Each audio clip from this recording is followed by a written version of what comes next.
कल जो मैंने आपको टॉपिक बताया था लाइंस एंड एंगल्स का, ये उससे आगे क्वेश्चंस हैं। ठीक है, क्वेश्चंस में जो मैंने आपको प्रॉपर्टीज बताई थी, उन प्रॉपर्टीज को आपको ध्यान में रखना है, तभी आप क्वेश्चंस को सॉल्व कर पाएंगे। ठीक है, इसमें क्वेश्चन में एंगल 2 यानी ये हमें 120 गिवन है और एंगल 5 की वैल्यू जो है वो 60 डिग्री गिवन है।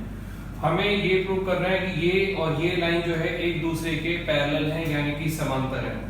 मैंने आपको बताया था कि दो लाइनें तब पैरेलल होती है, तब समांतर होती हैं जब या तो उनके कॉरस्पॉन्डिंग एंगल, जैसे एंगल 1 और 5, 2 और 6, 3 और 7 और 4 और 8, या तो ये इक्वल हो जाए, या एंगल 3 5 के इक्वल हो जाए और एंगल 4 जो है वो एंगल 6 के इक्वल हो जाए, या इसका टोटल और इसका टोटल जो है वो 180 डिग्री हो जाए। अगर इनमें से हमने कोई भी बात प्रूव कर दी तो इसका मतलब ये हो जाएगा कि ये लाइन जो है वो पैरेलल हो जाएगी।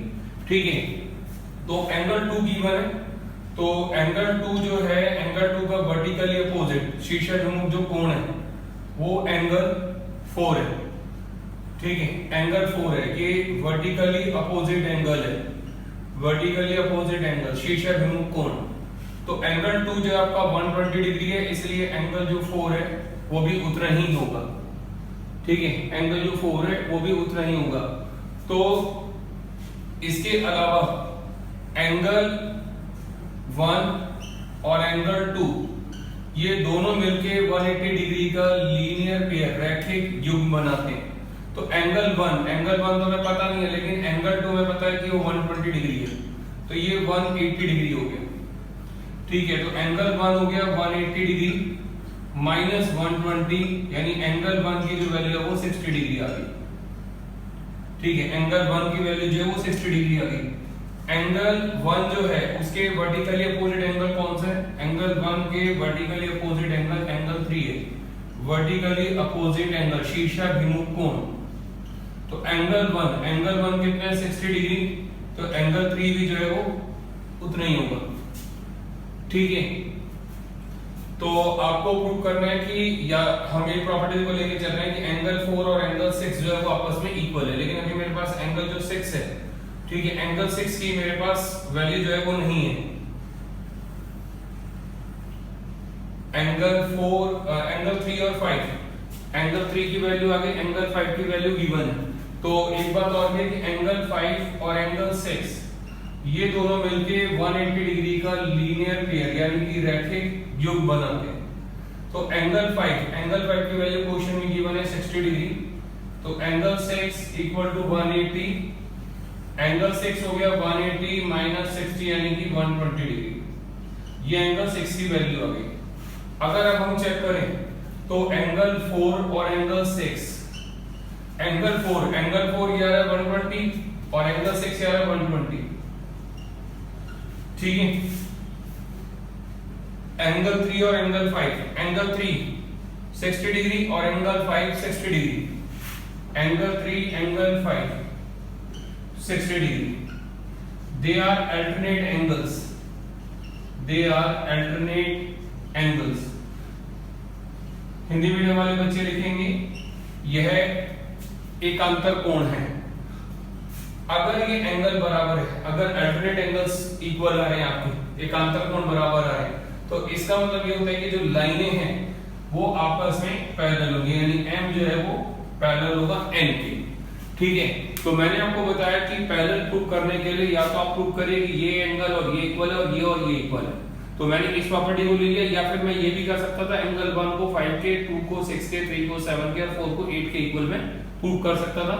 या इनका जो टोटल है 4 और 5 और 3 और 6, इसका टोटल अगर 180 प्रूव कर देता तब भी जो आपका आंसर आ जाएगा इसमें। ठीक है,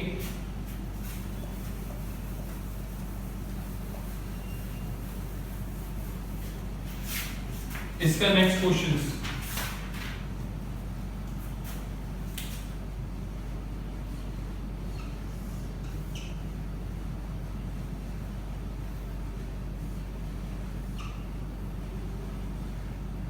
इसमें ये आपको ए पॉइंट गिवन है, ये बी,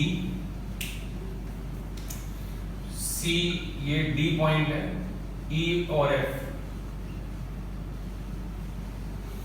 ये 66 डिग्री है, 66 डिग्री। ठीक है, ये 36 डिग्री है, ये 30 डिग्री है, ये 150 डिग्री है। ठीक है, ये सारी इंफॉर्मेशन जो है वो आपको क्वेश्चंस में दे रखी है। हमें ये प्रूव करना है कि जो ए बी है वो पैरेलल है ई एफ के, ये हमें क्वेश्चंस के अंदर प्रूव करना है। ठीक है, तो कैसे प्रूव करेंगे उसको आप देखिए कि यहां पे ये जो एंगल है, इस एंगल का नाम है ए बी सी। ठीक है, ए बी सी, या इससे पहले एक काम करिए कि आप ये वाला एंगल निकाल लीजिए, angle B C D. B C D, B C D के दो हिस्से हैं, एक बी सी ई हो गया, बी सी ई, और ई सी डी हो गया, ई सी डी हो गया। तो ये 36 डिग्री हो गया और ये 30 डिग्री, ये 36 डिग्री की बने, ये 30 डिग्री की बने, यानी 66 डिग्री।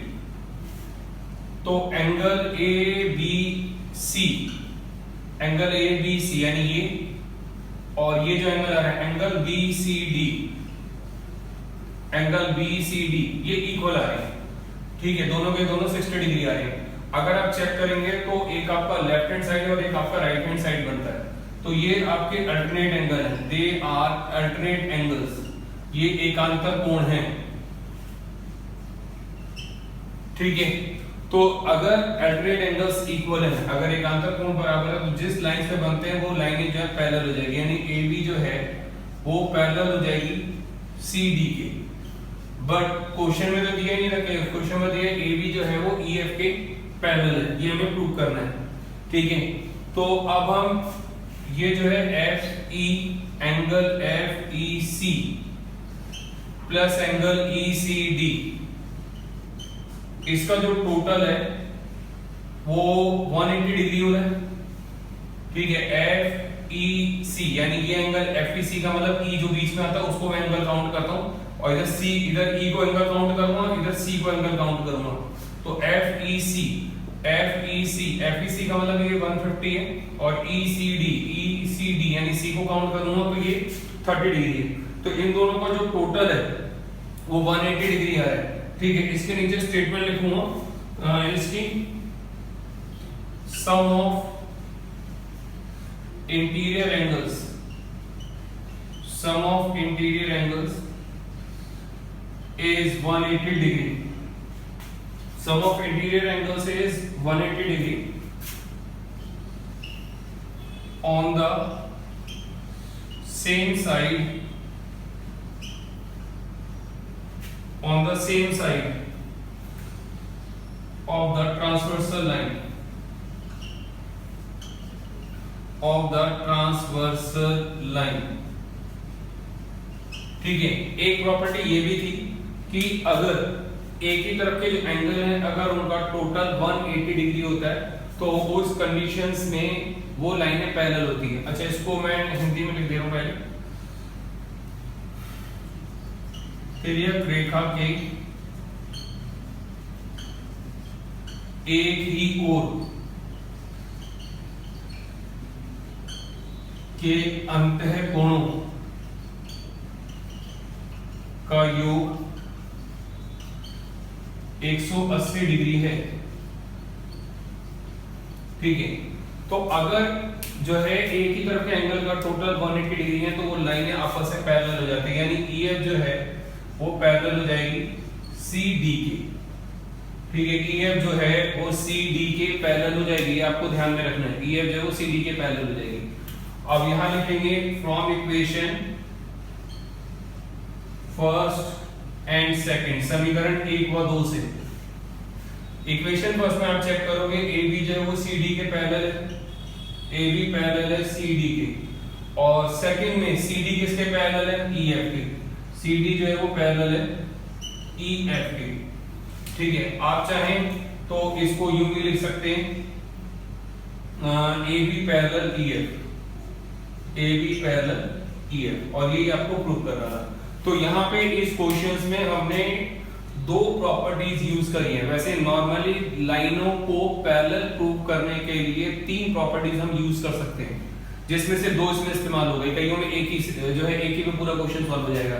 इसमें एक प्रॉपर्टी तो ये इस्तेमाल हुई जिसमें बताया गया कि अल्टरनेट एंगल जो है, यानी एक लेफ्ट हैंड साइड का और एक जो राइट हैंड साइड का जो एंगल है उसका जो टोटल है वो नहीं, जो अल्टरनेट एंगल है उनका वो इक्वल आ रहे। अगर वो इक्वल आ रहे तो जिस लाइन पर बनेंगे वो लाइनें पैरेलल हो जाएंगी। इसके अलावा दूसरा जो है वो ये है कि अगर इंटीरियर जो एंगल्स होते हैं अगर उनका टोटल 180 डिग्री है, ठीक है, तो उस कंडीशन में वो लाइनें भी पैरेलल होंगी। तो उसी को लेके मैंने इक्वेशंस बनाई और सॉल्व किए।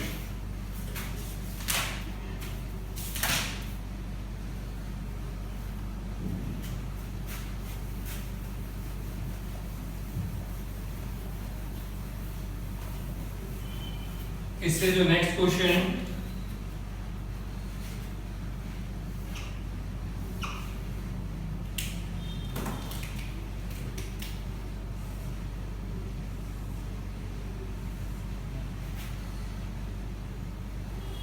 ये ट्रांसवर्सस लाइन दी है एल एम और एन दी है, ये एल एम और ये एन, ये पी है।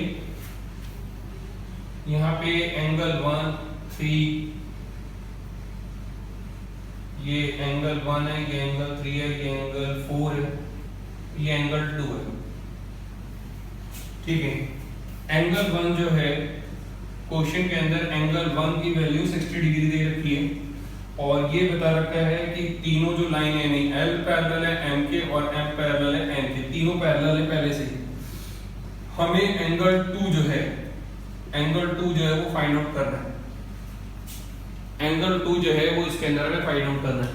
तो इसका मतलब ये हो गया कि एंगल 1 और एंगल 3, ठीक है, एंगल 1 और एंगल 3 ये लाइनें पैरेलल है।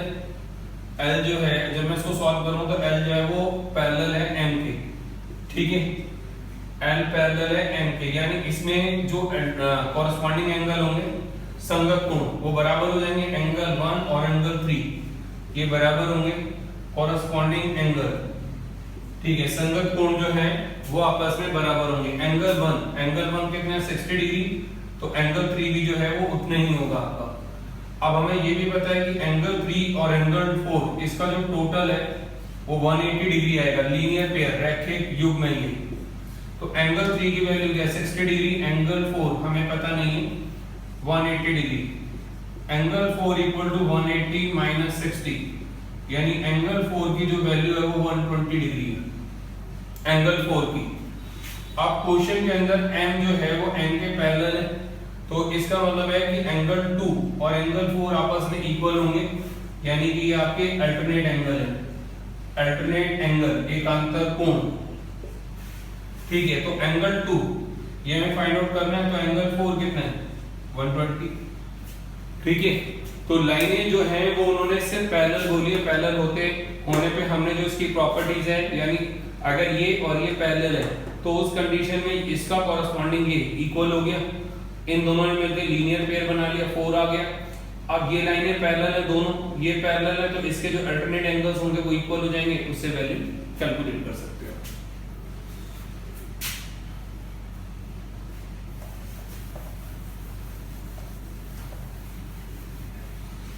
नेक्स्ट क्वेश्चन इसका ये ए है, ये बी पॉइंट है आपका,